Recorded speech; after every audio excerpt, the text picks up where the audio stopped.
Assalamualaikum warahmatullahi wabarakatuh. Saya Mujiati Dwi Kartikasari. Pada video kali ini saya akan memberikan tutorial mengenai analisis variansi dengan rancangan acak lengkap, rancangan acak kelompok lengkap menggunakan software R. Bagaimana caranya? Mari kita lihat.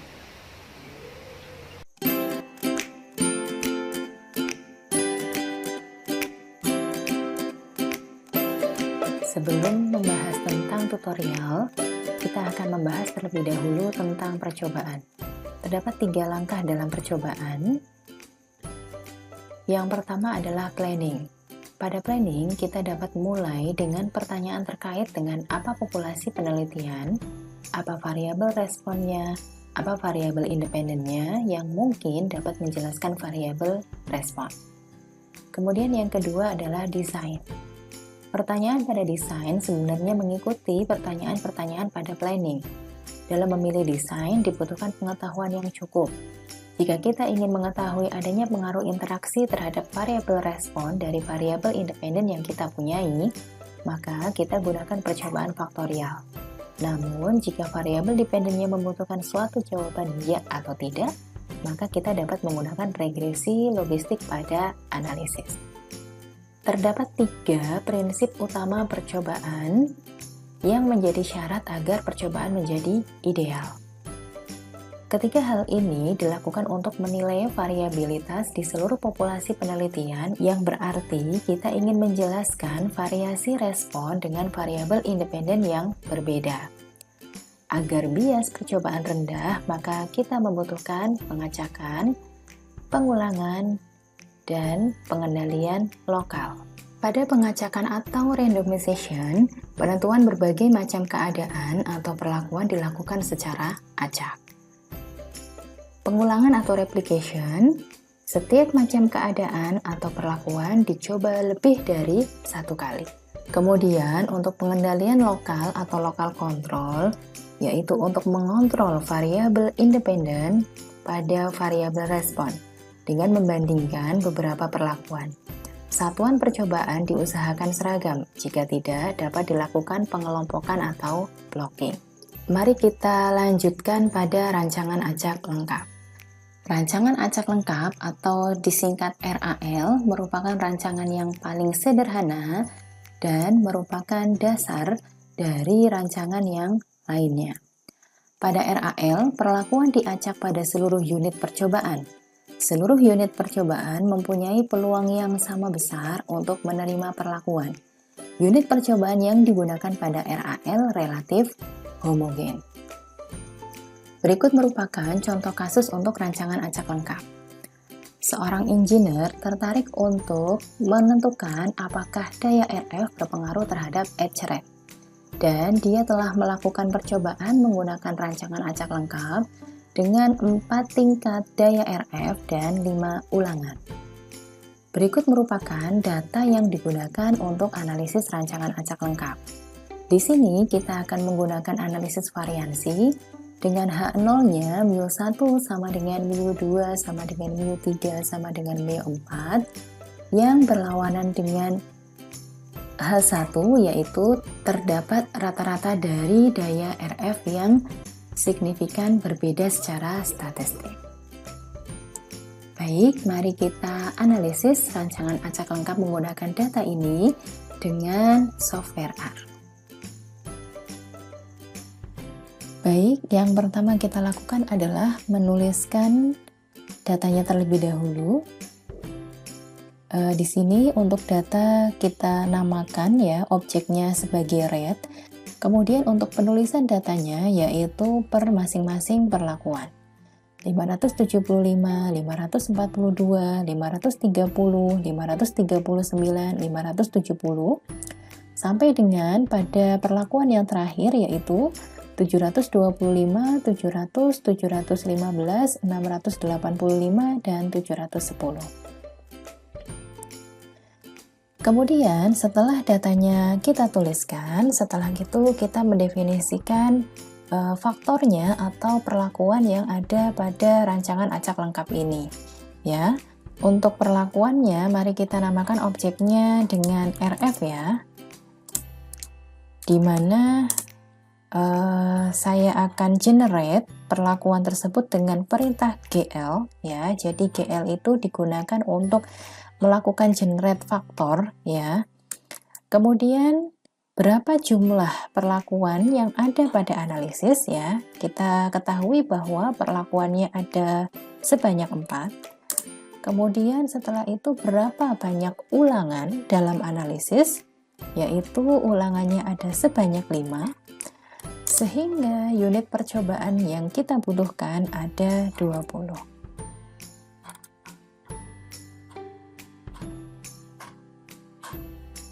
Mari kita panggil.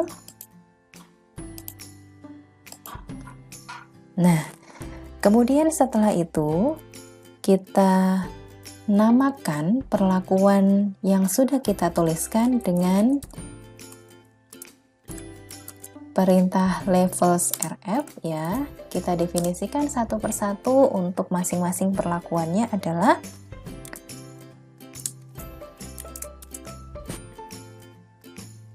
RF power yang 160, kemudian 180,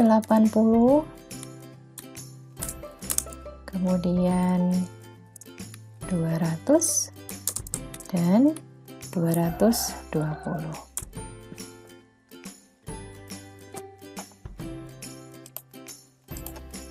Nah, setelah itu kita buat data frame-nya dengan nama objek yang akan saya gunakan adalah edge rate, di mana data frame-nya berisi data dan juga perlakuan yang digunakan. Baik, mari kita lihat.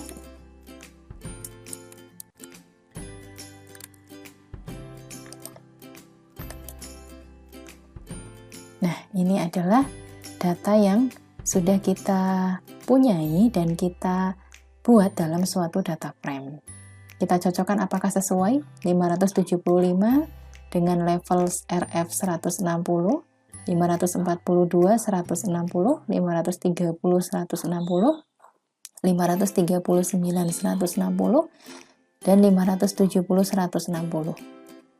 Dan seterusnya sampai dengan level RF yang 220. Baik, ini kita baru mendefinisikan terkait dengan data. Selanjutnya, kita akan melakukan analisis variansi ya dengan menggunakan rancangan acak lengkap. Nah, untuk melakukan analisis variansi dengan menggunakan rancangan acak lengkap, saya akan berikan nama objek untuk outputnya adalah edgerate.auth. Nah, kemudian fungsi yang akan kita gunakan adalah fungsi AOV ya, analysis of variance ya, dimana untuk pemodelannya adalah respon yang kita gunakan adalah rate-nya, kemudian independen, variabel independen yang kita gunakan adalah RF, dengan data yang kita gunakan adalah data edge rate. Untuk memanggil output dari analisis variansi ini, kita gunakan dengan summary nama objek yang tadi telah kita definisikan, yaitu edgerate.auth. Mari kita panggil hasilnya seperti apa. Nah, ini adalah hasilnya ya. Sumber keragamannya adalah sumber keragaman perlakuan ya. Levels dari RF power ya. Kemudian galat.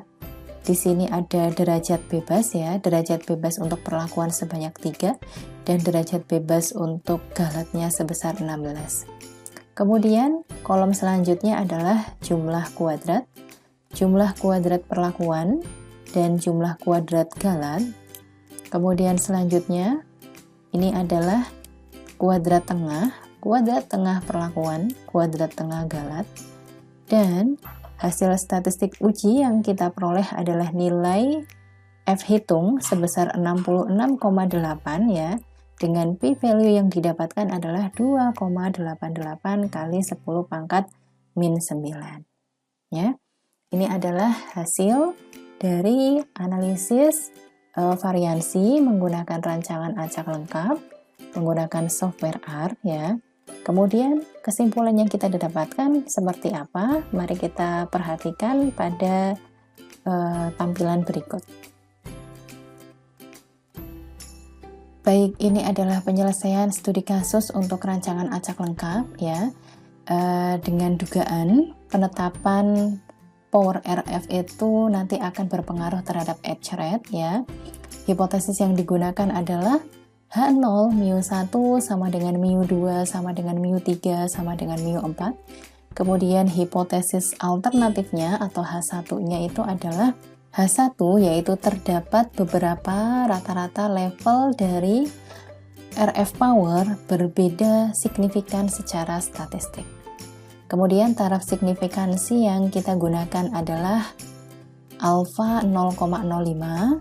Dan kesimpulan yang kita dapatkan ya, bahwa nilai statistik F yang diperoleh dari hasil pengujian adalah 66,8 dengan p-value pengujian sebesar 2,88 kali 10 pangkat min 9. Maka dengan menggunakan kaidah pengambilan keputusan berdasarkan p-value, yaitu tolak H0 jika p-value lebih kecil dari nilai alfa, maka pada alfa sebesar 0,05 kita dapat menyimpulkan bahwa pengujian menunjukkan gagal tolak H0. Dengan demikian dapat dijelaskan bahwa beberapa rata-rata level RF power berbeda signifikan secara statistik. Tutorial selanjutnya mengenai rancangan acak kelompok lengkap. Rancangan acak kelompok lengkap atau yang disingkat dengan RAKL merupakan rancangan untuk percobaan lapangan yang paling sederhana. Di lapangan umumnya sulit untuk mendapatkan kondisi yang benar-benar homogen. Sehingga jika percobaan dilakukan menurut RAL dapat dipastikan akan diperoleh galat yang besar. Ini berarti pengaruh perlakuan akan sulit untuk menonjol. Untuk mendapatkan galat yang lebih kecil, perlu diupayakan pengendalian homogenitas pada lokal-lokal tertentu. Pada RAKL, lokal kontrol merupakan pengelompokan perlakuan secara lengkap pada kelompok-kelompok, blok-blok, atau lokal-lokal. Berikut merupakan contoh kasus rancangan acak kelompok lengkap. Produsen perangkat medis memproduksi cangkok vaskular atau vena buatan. Cangkok ini diproduksi dengan mengekstrusi bilet dari resin PTFE yang dikombinasikan dengan pelumas ke dalam tabung. Seringkali beberapa tabung dalam proses produksi mengandung tonjolan-tonjolan kecil dan keras di permukaan luar, yang selanjutnya kecacatan tersebut dikenal sebagai flakes dan menyebabkan penolakan unit. Produk developer yang bertanggung jawab atas cangkok vaskular tersebut curiga bahwa tekanan ekstrusi mempengaruhi terjadinya flakes dan oleh karena itu dia bermaksud untuk melakukan percobaan untuk menyelidiki dugaan tersebut. Resin yang diproduksi oleh pemasok eksternal dan dikirim ke produsen perangkat medis dilakukan secara berkelompok. Engineer curiga bahwa mungkin ada variasi kelompok-kelompok yang signifikan. Karena bahan itu harus konsisten berkenaan dengan parameter seperti berat molekulnya, ukuran partikel rata-rata, retensi, dan rasio tinggi puncak. Dan itu mungkin terjadi bukan karena pemasoknya. Variasi itu terjadi di pemasok resin dan variasi alami bahan. Oleh karena itu, produk developer memutuskan untuk menyelidiki pengaruh 4 tingkat tekanan ekstrusi yang berbeda pada flakes menggunakan rancangan acak kelompok lengkap yang mempertimbangkan kelompok resin. Data untuk analisis rancangan acak kelompok lengkap ditunjukkan pada tabel 2 ini.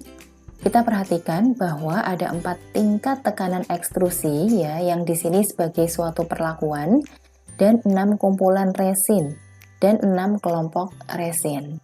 Variabel respon pada data ini adalah yield atau persentase tabung dalam proses produksi yang tidak berisi fix apapun. Mari kita lakukan analisis rancangan acak kelompok lengkap menggunakan data ini dengan software R. Baik, langkah pertama yang kita lakukan adalah menuliskan datanya.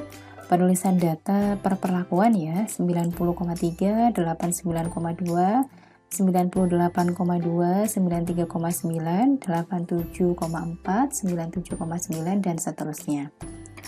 Setelah itu kita definisikan perlakuan ya, akan saya namakan perlakuan dalam analisis ini dengan nama objeknya adalah PSI ya, di mana akan saya generate perlakuan PSI ini menggunakan perintah GL ya.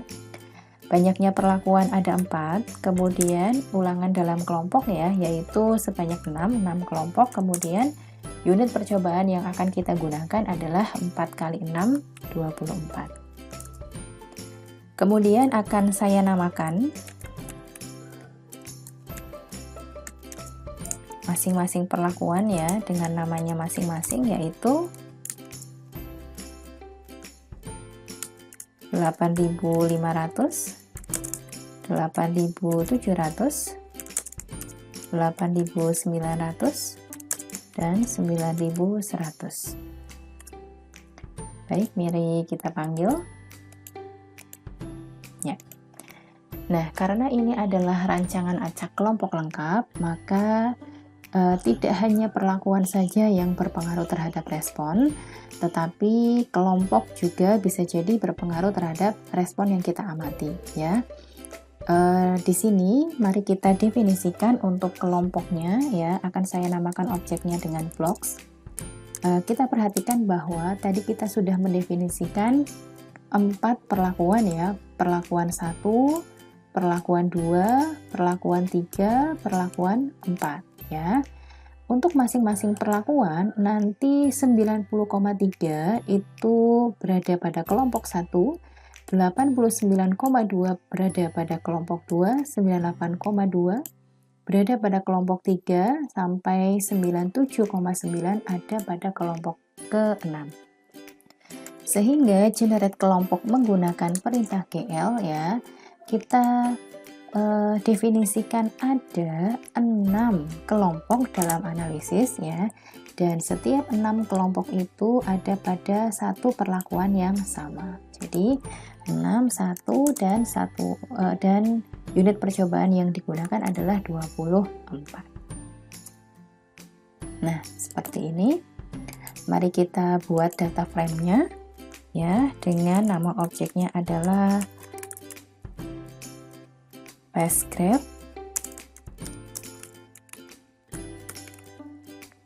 yang isinya adalah perlakuan, kemudian kelompok, dan data. Kita lihat untuk tampilan dari data frame-nya adalah sebagai berikut.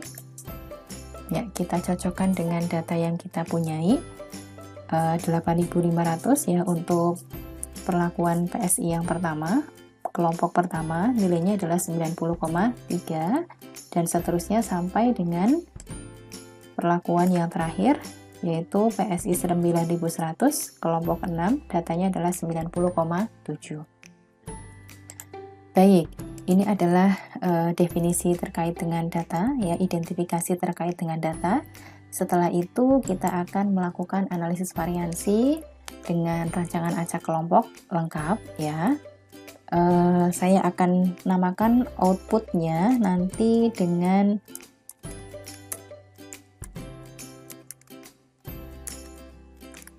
passgraph.auth ya. Kita akan menggunakan fungsi auth, analysis of variance, di mana responnya adalah Y ya. Kemudian independennya adalah perlakuan ditambah kelompoknya, dan data yang kita gunakan adalah data yang ada di PassGraph. Nah, untuk memanggil output, kita gunakan summary dari fast graph.out. Nah, ini adalah hasilnya ya. Jadi sumber keragamannya ada perlakuan PSI, kemudian kelompok dan galat. Ini adalah derajat bebas yang dihasilkan, jumlah kuadrat, kuadrat tengah, nilai F hitung ya, F hitung untuk perlakuan sebesar 8,107 dan F hitung untuk kelompok adalah 5,249 ya. Dan p-value yang bersesuaian untuk perlakuan PSI sebesar 0,00192 dan p-value untuk kelompok adalah 0,00553. Nah, dari hasil F hitung ataupun dengan p-value pengujian, maka kita bisa melakukan hipotesis ya, dugaan apakah perlakuan berpengaruh terhadap respon, apakah kelompok berpengaruh terhadap respon. Nah, kesimpulan yang kita dapatkan, mari kita lihat pada tampilan berikut. Jadi ini adalah penyelesaian studi kasus untuk rancangan acak kelompok lengkap. Ada dua hipotesis yang kita lakukan. Hipotesis yang pertama adalah kita menguji apakah ada pengaruh perlakuan terhadap respon, dan hipotesis yang kedua adalah kita menguji apakah ada pengaruh kelompok terhadap respon yang kita amati. Taraf signifikansi yang kita gunakan alfa 0,05 ya, diperoleh bahwa nilai statistik F untuk PSI sebesar 8,107, p-value pengujiannya 0,00192, dan nilai statistik F untuk blocks yaitu 5,249, p-value pengujiannya 0,00553. Nah, maka dengan menggunakan kaidah pengambilan keputusan berdasarkan p-value, yaitu kita tolak H0 jika p-value lebih kecil dari nilai alfa, maka pada alfa 0,05 kita dapat menyimpulkan bahwa pengujian yang kita lakukan baik untuk PSI, untuk perlakuan, dan blocks untuk kelompok menunjukkan tolak H0 ya.